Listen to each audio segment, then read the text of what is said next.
Hey guys, this is Justin. Sorry about the kind of intermittent uploads lately.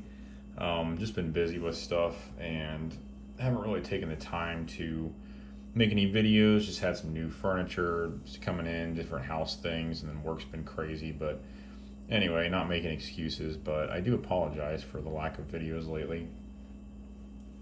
Should be in going up in frequency here coming up in the future. I have picked up a few new knives lately, a few new tools and knives. So I'm excited to give you guys reviews on those, and also going to do a few just collection videos. I did a Spyderco one a few weeks ago. Now I'll probably do one on Benchmade, maybe CRKT, and a few others, probably Leatherman as well. So anyway, this is kind of another Halloween special video, and this is on a traditional knife by Case Cutlery that is a non-locking knife. And you can see here it has a nice Halloween design on it. I believe the official name of this is the Case Teardrop. As you can see here, the body is somewhat shaped like a tear. Actually, if I hold it here in this orientation, you can see that better. Hence the name Teardrop. As I mentioned, this is a non-locking knife. It always escapes me what the official term is, but you can see as you open it, there's a back spring here that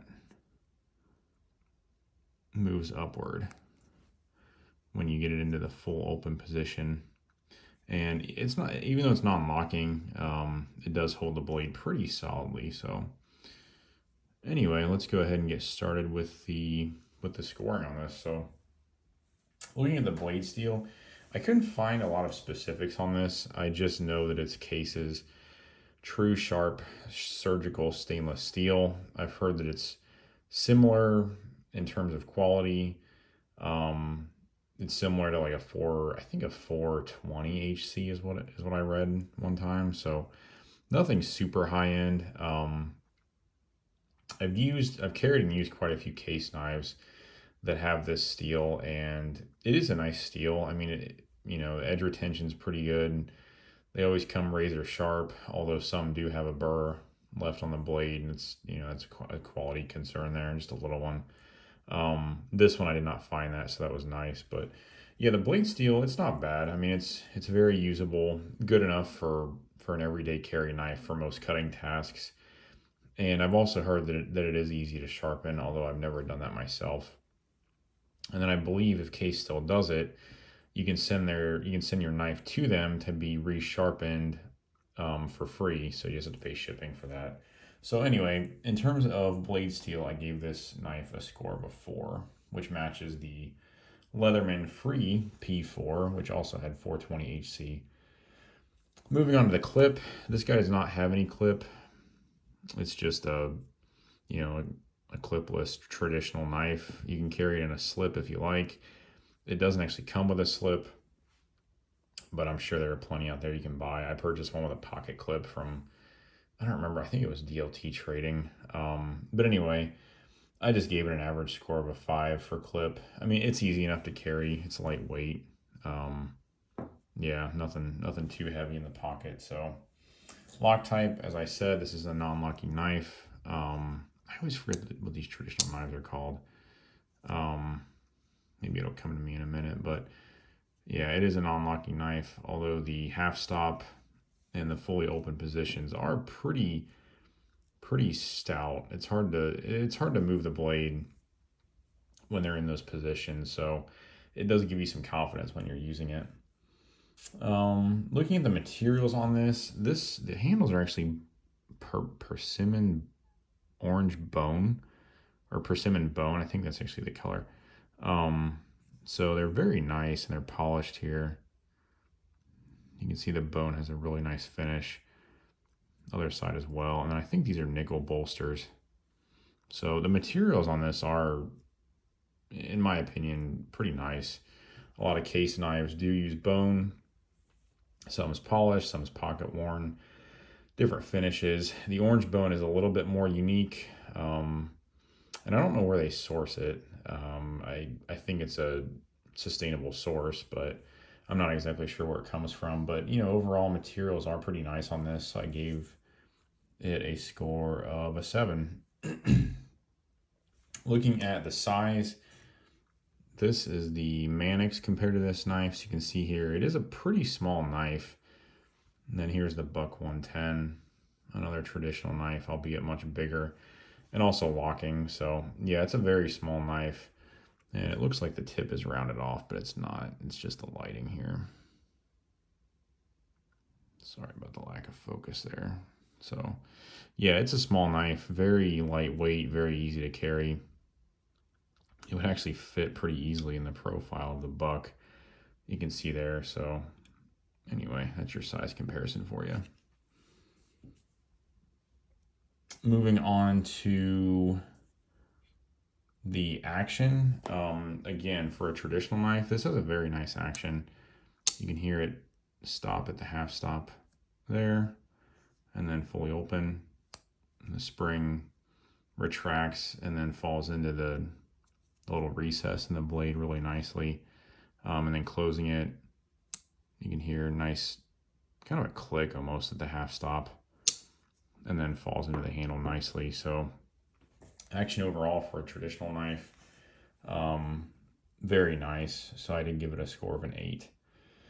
As I said, I've handled quite a few of these case knives. I own probably 10 of them, which, that might be another cool collection video to do. And I'll do individual reviews on most of them. Some I have multiples of certain models, like the Trapper, just in different configurations. So I probably won't do a full review on every one, but anyway, yeah, the action on this one is one of the best that I've felt.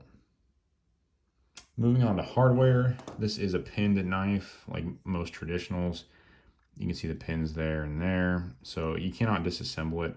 However, pretty easy to clean. This one being a single blade, smaller model knife, it's going to be a little more difficult to get a Q-tip or something down in there. But, overall, pretty easy to clean. Even the pivot, I had one get kind of gritty one time and I just washed it out and then put some oil in it and it was fine. So yeah, anyway, for hardware, I gave it a score of a 6 just because it is pinned.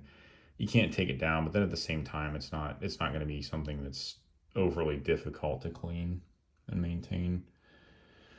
Moving on to price, I actually purchased this at the Case Factory store in Bradford, Pennsylvania, which is where these knives are made. At the time, they were just trying to get rid of them. They had some excess stock, and this was an older model. And I think I paid around $65 or $70 for it, which, was discounted from, I don't know what the MSRP was, maybe 80 or 90. But anyway, especially for that price, really good deal in my opinion. As I mentioned, the action's really nice. The handles are very well done. You can see there the Halloween, not logo, but Halloween design for this year. This is actually a 2017 Halloween exclusive for Case. So yeah, and then you can see it has the serrated blade, which as far as I know, you can only find the serrated blades on Halloween models. There's the mark there, stainless steel USA. So yeah, overall price wise, I gave it a score of an 8. I think it's a good deal. Not quite a 10 because it's a little on the pricey end, but still overall a very good deal. And then finally looking at quality, just like fit, finish, lockup, stuff like that, which again, this is a non-locking knife. Overall, I gave it a score of an 8 for quality. The bone is really nicely polished. You can see there. The bolsters are also nicely polished on this. It's been carried some, so you can see a few minor scratches. The serrations on the blade are really nice and sharp. And the end of the blade, the edge is pretty even. Not quite perfectly even, but it's still nice. The Happy Halloween writing on the blade is nice and clear, as is the design on the handle. Overall, just a really nice knife that's well put together. And even the centering on this one's pretty good. It favors the right side a little bit, but not too bad. The bone there's a little bit of separation there between the bone and the bolster, That one's pretty good there. A little bit on that side, but yeah, overall, this is one of the nicest case knives I've handled. Some of the ones I've seen and even that I currently own, the blades are still have a burr on them, which I mentioned. Sometimes the bone doesn't meet up to the bolsters very well. I've just seen all kinds of things, but I've never had one fail on me like one of their locking models. And the edges, even sometimes having a burr, they're still pretty sharp. You just have to kind of run them over a whetstone or something to knock the burr off. But yeah, so anyway, this is one of my favorite knives overall. I really like the Halloween exclusives, and I have carried this knife some. So if you notice any imperfections in the video, it may be because of that. But I haven't really used it much. It's kind of a backup knife. So anyway, the total score on that's a 46. I'll be posting the updated scores here pretty soon, maybe in the next week or so. And yeah, anyway, I hope you guys enjoyed the review. And I love these seasonal knives. I thought it was perfect for October. Please like and subscribe if you haven't. And we'll look forward to talking to you guys on the next one. Have a good one. See ya.